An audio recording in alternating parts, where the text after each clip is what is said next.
व्याख्या प्रकटित परब्रह्मतत्त्वं युवानम् वर्सिष्ठां ते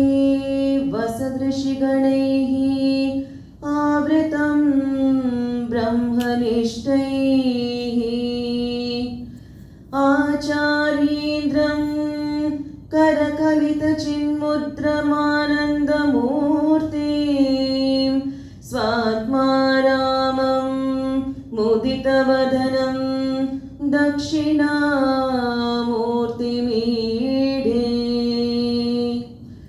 वटविठपि समीपे भूमिभागे निषन्नं सकलमुनिजनानां ज्ञानदातारमारात् त्रिभुवनगुरुमीशं दक्षिणामूर्तिदेवं जननमरणदुःखच्छेदं दक्षं नमामि। चित्रं वटतरोर्मूले वृत्ताः शिष्या गुरुर्युवा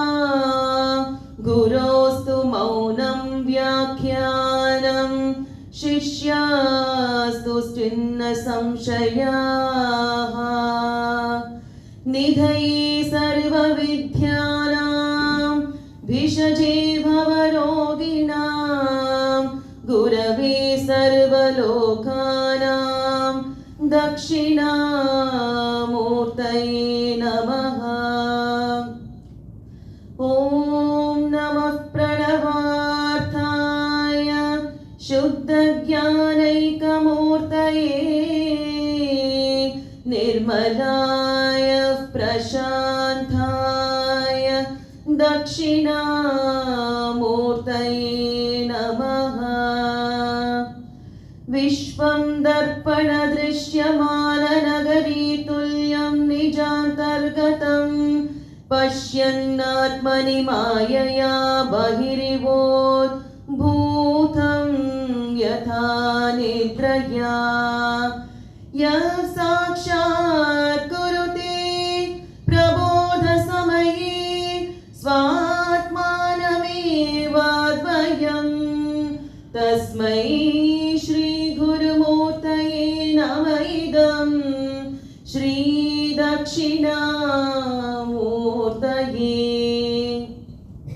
बीजस्यान्तरिवाङ्कुरो जगदिदं प्राङ्निर्विकल्पं पुनः मायाकल्पितदेशकालकलना वैचित्र्यचित्रीकृतं मायावीव विजृम्भयत्यपि महायोगी वया स्वेच्छया तस्मै श्रीगुरुमूर्तये नमः इदं श्रीदक्षिणामूर्तये। यस्यैव स्फुरणं सदात्मकः सत्कल्पार्थकं भासते साक्षात् तत्त्वमसीति वेदवचसा यो बोधयात् श्रुतान् यत् साक्षात्करणात् भवेन पुनरावृत्तिर्भवाम्भोनिधौ तस्मै श्रीगुरुमूर्तये नमः इदं श्रीदक्षिणामूर्तये।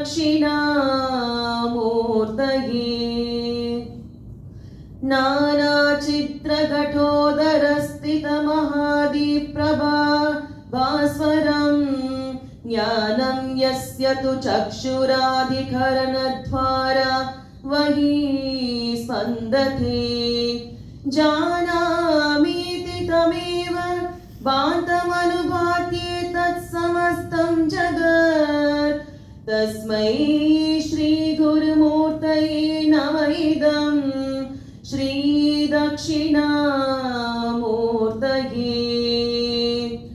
देहं प्राणपेन्द्रियाण्यपि चलां बुद्धिं च शून्यं विदु स्त्रीबालान्धजडोपामस्तवमहिति भ्रान्त संवादिनः मायाशक्तिविलासकल्पित महाव्योमः संहारिणे तस्मै श्रीगुरुमूर्तये नमः इदं श्रीदक्षिणामूर्तये राहुग्रस्तदिवाकरेन्दुसदृशो मायासमाच्छादनात् सन्मात्रकरणो संहरणतो यो भूतः सुषुप्तः पुमान् प्रागस्वाप्समिति प्रबोधसमये यः प्रत्याभिज्ञायते तस्मै श्रीगुरुमूर्तये नमः इदं श्रीदक्षिणामूर्तये बाल्यादिष्वपि जागृदादिषु तथा सर्वास्वस्थास्वपि व्यावृत्तास्वनुवर्तमानमहमित्यन्त स्फुरन्तं सदा स्वात्मानं प्रकटीकरोति भजतां यो मुद्रया बद्धया तस्मै श्रीगुरुमूर्तये नमः इदं श्रीदक्षिणामूर्तये विश्वं पश्यति कार्यकारणतया स्वस्वामि सम्बन्धतः शिष्याचर्यतया तथैव पितृपुत्राद्यात्मना वेदतः स्वप्ने जागृति वा एष पुरुषो माया परिभ्रामितः तस्मै श्रीगुरुमूर्तये नमः इदं श्रीदक्षिणामूर्तये भूरम्भास्यनलो नीलोम्बरमहानाथो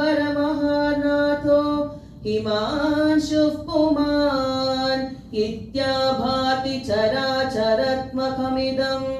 यस्यैव मूर्त्यष्टकम् नान्यत् किञ्चन विदयते विमृशतां यस्मात् परमास्मदो तस्मै श्रीगुरुमूर्तये नमः इदं श्रीदक्षिणामूर्तये सर्वात्मत्वमिति स्फुटीकृतमिदं यस्मादमुष्मिन् सवे तेनास्य श्रवणात् तदर्थमननात् ध्यान च संकीर्तनात् सर्वमत्वमहाविभूतिसहितं स्यादीश्वरत्वं स्वतः सिद्ध्येत् तत्पुनरष्टधा परिणतं चैश्वर्यमव्याहतम्